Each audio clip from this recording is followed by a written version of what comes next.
अंशु जल्दी जल्दी खाने का काम खत्म कर ले, अभी बहुत काम बाकी है। भाभी काम की तो बात ही मत करो, इस घर के काम कभी खत्म होते हैं क्या?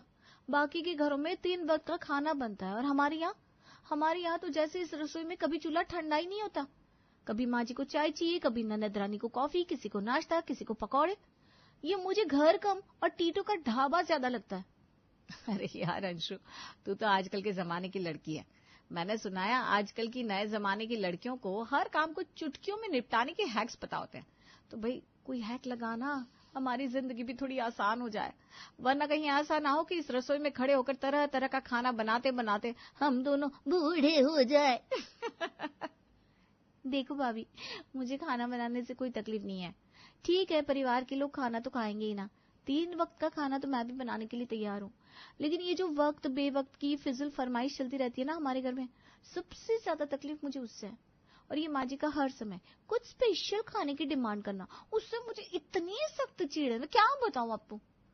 तो ये सोच, तेरे साथ तो काम में मदद करने के लिए फिर भी मैं हूं, लेकिन मैंने तो अकेले इतने साल माँ जी को झेला है। और सिर्फ माँ जी की क्या बताऊं, घर में तो कोई भी कम नहीं है।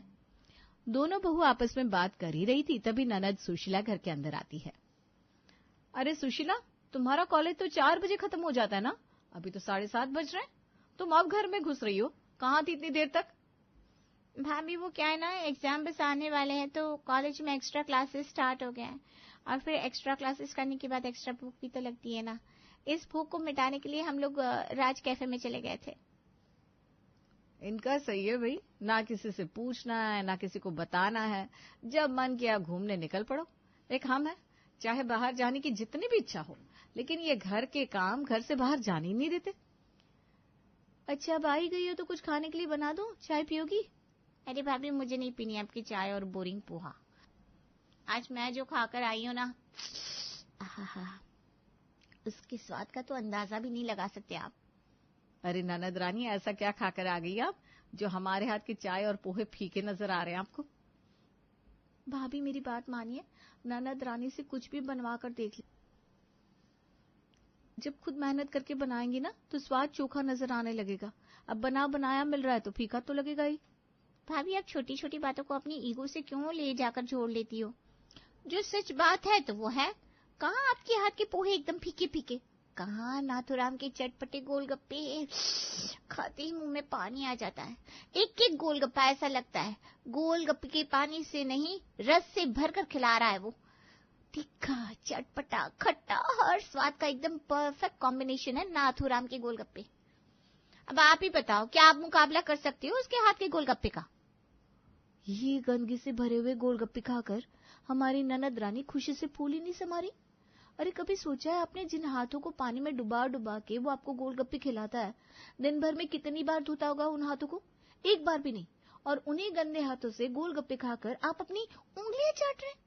और एक हम है जो कोई भी चीज बनाने से पहले 3-3 बार हाथ धोते हैं, ये सोचकर कि परिवार वालों की सेहत के साथ कोई खिलवाड़ ना हो।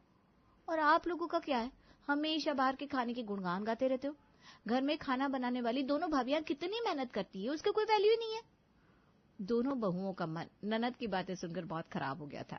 घर में बाकी लोग तो चाय नाश्ता पहले ही कर चुके थे, इसलिए अब दोनों देवरानी जेठानी रात के खाने की तैयारी में जुट जाती हैं। रात के समय क्या बनाया आज खाने में? परवल की सब्जी और रोटियां बनाई हैं। आप जल्दी से हाथ मुंह धो लो, खाना लगाते हैं। अच्छा हुआ भैया, हम लोगों ने ठेले पर पराठे खा लिए थे, वरना इनके हाथ की परवल की सब्जी खाकर टॉर्चर होना पड़ता। क्या कहा आपने? हमारे हाथ का खाना खाकर आप लोग टॉर्चर हो जाते हो? आपके कहने का मतलब ये है कि हम इतना बेकार खाना बनाते हैं? पत्नी को गुस्से में आंखें बड़ी करते हुए देखकर देवर तुरंत अपनी बात से पलट जाता है। अरे मेरे कहने का मतलब ये नहीं था, मैं कह रहा था कि आप लोग बिल्कुल ठीक कह रही हैं। इतनी गर्मी पड़ रही है, हर किसी के लिए अलग अलग समय पर गरम गरम खाना बनाकर देना संभव तो नहीं है ना। आप लोग एक साथ खाना बनाकर कैसरोल में रख देते हो, फिर जिसे जरूरत हो वो गरम करके खा ले। मुझे तो इसमें कोई बुराई नजर नहीं आती। वो तो बस मुझे थोड़ा गरम गरम खाना खाने की आदत है ना, इसलिए कैसरोल में रखा हुआ खाना पसंद नहीं आता। देवर जी, बातों को ज्यादा गोल गोल घुमाने की जरूरत नहीं है, मुझे सब समझ में आ रहा है आप क्या कहना चाह रहे हैं। आपने साफ साफ कहा कि अच्छा हुआ ठेले के पराठे खाकर आए हैं, नहीं तो सब्जी खानी पड़ती। परवल की सब्जी का ठंडे खाने से क्या संबंध है, आप बताएंगे जरा? अरे छोटे, तू भी ना, जरा सा इन लोगों ने तेज आवाज में बोला और तू तुरंत सरेंडर हो गया। अपनी बातों पे खड़ा रहना चाहिए। और सच बात यह है धर्मपत्नी जी कि आपके हाथ की ये परवल की सब्जी से हमारा मन भर गया है और अब हमें कुछ नया ट्राई करने का मन होता है। इसलिए आज हम लोग पहलवान के ढाबे से गर्मा गर्म पराठे खा कर आए। और अभी तो तुम मुंह बना रही हो, एक बार अगर तुमने भी पहलवान के पराठे खा लिए ना तो अपनी उंगलियां चाटती रह जाओगी। अरे शुद्ध देसी घी के पनीर और आलू भरकर क्या स्वादिष्ट पराठे बनाते हैं वो। एक बार बंदा खा ले मरते दम तक उसका स्वाद ना भूले। हाँ हाँ, स्वाद कैसे भूलोगे? 5 स्टार होटल में जो खा कर आए हो, बातें तो ऐसी बड़ी बड़ी बना रहे हो जैसे कहाँ के सेठ हो तुम। अच्छे से जानती हूँ मैं, किसी ढाबे के नहीं ठेले के पराठे खाकर आए हो तुम। और आपकी जानकारी के लिए बता दूं, बाहर ठेले के पराठे कोई बहुत हेल्दी नहीं होते। सस्ता तेल, घटिया क्वालिटी का सामान इस्तेमाल करके खाना बनाकर बेचते हैं और आपके जैसे लोग उसी को चटकारे ले लेकर खाते हैं। एक बात बताऊं भाभी आपको, हेल्दी तो इस पोल्यूशन भरी हवा में सांस लेना भी नहीं है। तो क्या सांस लेनी छोड़ दी हमने? बस ऐसा समझ लो कि जैसे हम इस पोल्यूशन के कारण सांस लेना नहीं छोड़ सकते, वैसे ही ठेले का खाना खाना भी नहीं छोड़ सकते। अब ये रोज की बात हो गई थी। देवर हो या ननद या उनके पतिदेव, सब कुछ न कुछ बाहर का खाकर आते और फिर घर जाकर जी भर के उसकी तारीफ करते, जिसके कारण अंशु और अनवी दोनों ही बहुत परेशान नजर आ रही थी। दोपहर के समय, बड़ी बहू मेरे मित्र आए हैं, जरा चाय के साथ कुछ अच्छा सा बना देना। पिताजी पकौड़े बना देती हूँ, ठीक है ना? अच्छा देखो तब पकौड़े। अरे भाई आगे बढ़ो तुम लोग इस पकौड़े से। थोड़ा दुनिया को देखकर अपने अंदर बदलाव लाओगी या ऐसे ही पिछड़ी रहोगी हमेशा? मैं कुछ समझ नहीं पा रही हूँ पिताजी, पकौड़े खाना कब से पिछड़ेपन की निशानी होने लगी? अच्छा, अगर आपको पकौड़े पसंद नहीं है तो आप कहे तो समोसे बना दे, तब तो आपको कोई शिकायत नहीं रहेगी ना। हद हो गई भाई, जब भी बनाएंगे कुछ न कुछ तला भुना ही बनाएंगे। अरे भाई बिना तले बिना मैदे का क्या कुछ नहीं बन सकता? मैं समझ नहीं पा रही हूँ पिताजी, आप क्या बनाने के बारे में बात कर रहे हैं। आप ही बता दीजिए कि काका के लिए नाश्ते में क्या बनाना है, हम वही बना देंगे। हमें तो कुछ समझ में नहीं आ रहा। अरे बहू कल मिश्रा जी से मिलने गए थे, वहां पर मिश्रा जी ने हमें ठेले पर मिलने वाले मोमोज खिलाए। खाकर दिल हो गया, वाकई बड़े स्वादिष्ट थे। तुम लोग कभी इस तरह का खाना क्यों नहीं बनाती? हमारे घर में तो जब देखो सिर्फ पूरी पराठे पकौड़े, इसके अलावा कुछ बनता ही नहीं। पिताजी ये तो गलत बात है ना, आप ठेले पर मिलने वाले खाने की तुलना हमारे घर के खाने से कर रहे हैं। ठेले के खाने का घर के खाने से कोई मुकाबला ही नहीं होता। ये घर का खाना बाहर का खाना ऐसा कुछ नहीं होता बहू। तुम कोशिश करोगी तो ठेले वाले से भी अच्छा खाना बना लोगी तुम, लेकिन तुम लोग तो हाथ पैर हिलाकर कोशिश ही नहीं करना चाहती। छोटी, ऐसा नहीं लग रहा आजकल हमारे परिवार में सबको बाहर का खाना खाने की कुछ ज्यादा ही आदत लग गई है। हर वक्त कोई ना कोई बाहर का खाना ही मंगाता रहता है और इनकी बातें सुनकर ऐसा लग रहा है जैसे हम दोनों घर में कुछ बनाते ही नहीं है। और इनका तो तीनों वक्त पेट सिर्फ बाहर के खाने से ही भर रहा है। ये बात आपने बिल्कुल ठीक कही दीदी। मेरे पास एक आइडिया है, इन सबको बाहर का खाना खाने का बहुत शौक है ना, क्यों ना हम बाहर के खाने वाला स्वाद अपने घर के खाने में ले आए, तो शायद सब लोग बाहर जाकर अनहेल्दी फूड खाने की जिद नहीं करेंगे। छोटी, तेरी शादी को अभी थोड़ा ही समय हुआ है, इसलिए अभी तू गृहस्थी की गुणाभाग नहीं समझ पाएगी। तुझे क्या लगता है, मेरे दिमाग में ये आइडिया नहीं आया होगा कि हम घर पर ही इन सबको मोमोज, चाउमीन और गोलगप्पे वगैरह बनाकर खिला दें? लेकिन सच बात तो यह है कि पहले ही हमारे पास इतना काम है। अब ऐसे में अगर ये बाहर का खाना भी हम घर पर ही बनाना शुरू कर देंगे तो दिन के 24 घंटे हमारे रसोई में ही बीत जाएंगे। लेकिन कर भी क्या सकते हैं दीदी, कुछ ना कुछ तो करना ही पड़ेगा ना, वरना आप हालत देख रही हैं, हर दूसरे दिन कोई ना कोई ऐसे ही बाहर जाकर खाना खाता रहेगा और हमें बातें सुनाता रहेगा। ठीक है, फिर देखते हैं। अगले दिन, बाबूजी आपको पता है आज मैंने नाश्ते में क्या बनाया है?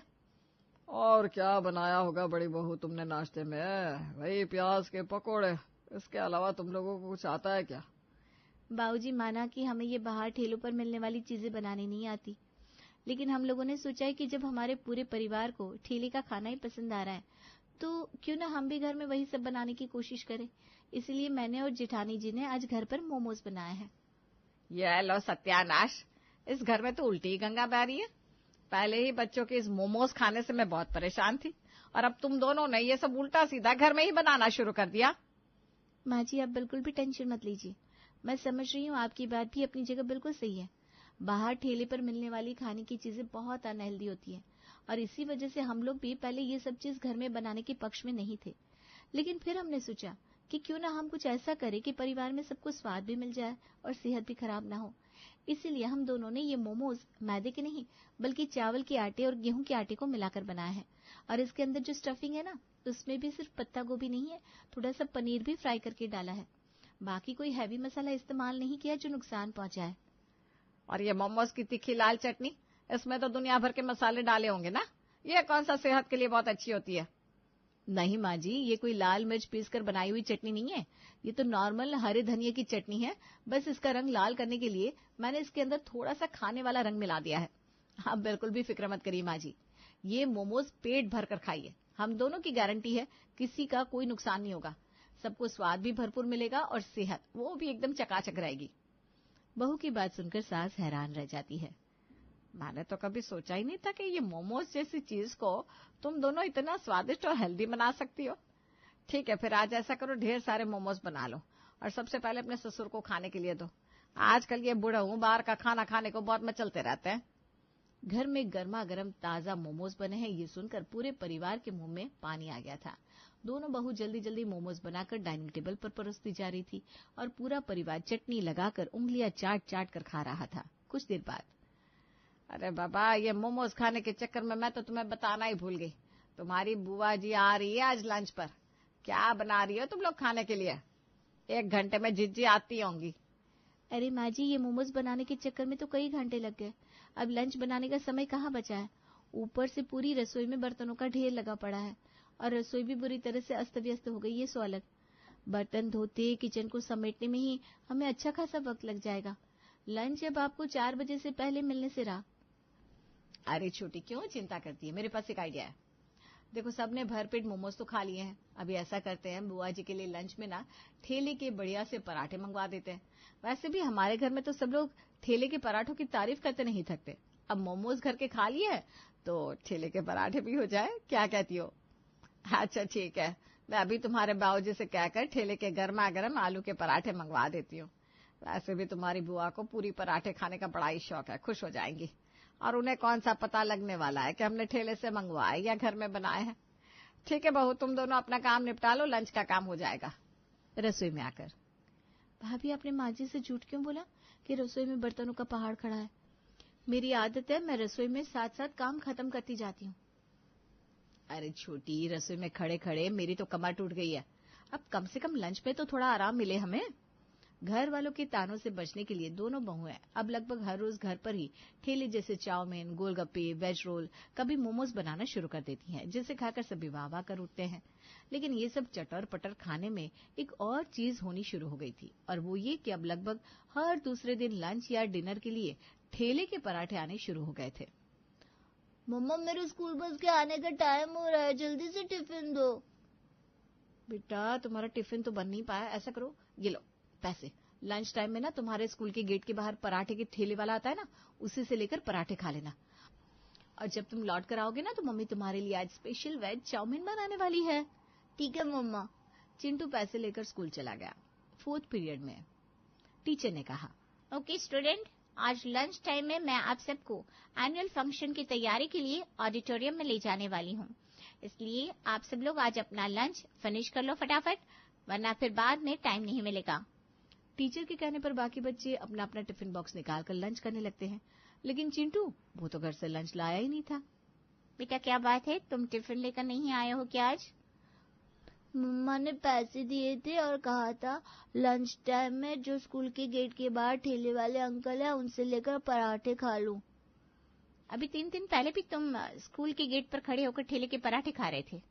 क्या बात है, तुम्हारी मम्मा की तबीयत तो ठीक है? अचानक से ठेले का खाना क्यों खिलाने लगी तुम्हें? वो हमारे घर में ना नॉर्मल खाना बनता था पहले, तो मम्मा मुझे टिफिन बना कर देती थी। लेकिन आजकल हमारे घर में रोज रोज चाउमीन, बर्गर, मोमोज ये सब बनता है, तो मम्मा ने बोला उनको ये सब बनाने में काफी टाइम लगेगा, तो मेरा लंच नहीं बना पाएंगी। चिंटू की बात सुनकर टीचर का माथा ठनक जाता है। ठीक है, तुम अपनी मदर को बोलना कि सैटरडे को मुझे आकर मिले। स्कूल से आए हुए नोटिस को पढ़कर चिंटू के मम्मी पापा सैटरडे के दिन टीचर से मिलने स्कूल पहुंचते हैं। मुझे समझ में नहीं आ रहा, मैं आप दोनों को क्या समझाऊं? छोटे छोटे बच्चे ये गलती करते हैं तो समझ में भी आता है, लेकिन आप तो पेरेंट्स है ना। क्या आपको ये बात समझ में नहीं आती कि ठेले का खाना खाना हेल्दी नहीं होता?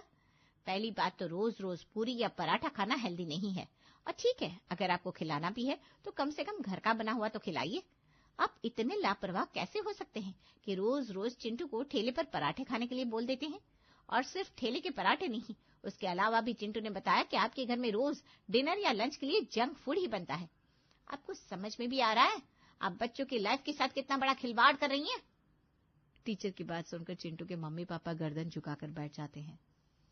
मुझे माफ कीजिए मैम, आप ठीक कह रहे हैं। बहुत स्वार्थी हो गई थी मैं, अपने परिवार की सेहत का ख्याल रखने के बजाय सिर्फ अपने आराम से प्यार करने लगी थी। इसीलिए रोज रोज काम से बचने के लिए मैं सबको ठेले पर पराठे खाने के लिए बोल देती थी। लेकिन मैं वादा करती हूँ आगे से कभी भी चिंटू को बाहर का कुछ भी नहीं खिलाऊंगी। ये सब हमारी गलती से शुरू हुआ था। चिंटू की मम्मी तो हमेशा से घर का बना हुआ हेल्दी फूड ही हमें खिलाना चाहती थी, लेकिन हमने ही रोज रोज ठेले के खाने की तारीफ करके उसे कि वो घर पर हमारे लिए रोज जंक फूड बनाए, और हम ही थे जो घर के बने ताजा पराठों की बुराई करके ठेले के पराठों की रोज रोज तारीफ किया करते थे। कोई भी औरत होती तो वो भी शायद यही करती। अगर चिंटू की माँ की गलती है तो इस मामले में मेरी भी बराबरी की गलती है। मुझे खुशी है कि आप लोग अपनी गलती को समझ गए। कभी कभार बाहर का खाना खाना स्वाद के लिए ठीक है, लेकिन उस ठेले को अपने घर तक ले आना समझदारी नहीं है। इसलिए बेहतर होगा कि आप लोग आगे से ख्याल रखें।